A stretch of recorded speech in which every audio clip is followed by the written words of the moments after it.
Okay, so we're going to continue here with example 5. And then for this one, we're going to have to write and solve our own equations. So we have two circles. One has a radius of x plus 2, and the second has a circle with a diameter of 4x. The problem tells us we know the circles are identical, so what is the area of each circle? Well, if the circles are identical, then we know that the diameters have to be equal or that the radius have to be equal. So in this case, I think it might be a little bit easier to say that if we know the diameter is 4x, then we know that the radius is going to be half of that, or 2x. So now we know that the two radius have to equal each other. So x plus 2 has to equal 2x.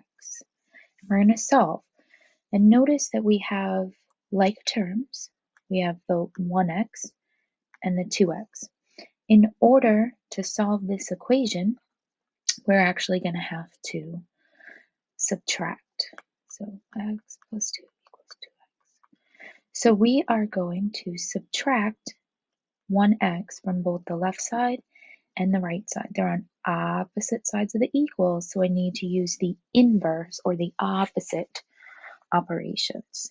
So the x's cancel, and we find out that 2 equals 1x. So we now know that our radius is 2 plus 2, or 4. Or if we know that our diameter is 4 times 2, it's 8, so our radius is 4. So to find the area of each circle, well, we know that the area is equal to pi times the radius squared. In our problem, the radius is 4, so area is equal to pi times 4 squared. 4 squared is really just 4 times 4, which is 16. So our area is 16 pi, which is choice C. Now, for our second problem, we have a map and a river. And it says that a boat travels X miles per hour upstream on the Mississippi River. On the return trip, the boat travels 2 miles per hour faster.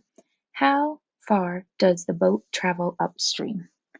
So what we know is that the boat is going to travel upstream, and the distance upstream is going to equal the distance downstream, right? So upstream distance has to equal the downstream distance. We should also remember our distance formula, which says distance equals rate times time. Or distance equals rate times time. So we want to know the distance. How far does the boat travel upstream? That's distance. So we need to know the rate and the time. So we know that upstream, the boat is traveling at X miles per hour, and it's traveling upstream for 3 hours. And we know that that has to equal our downstream distance.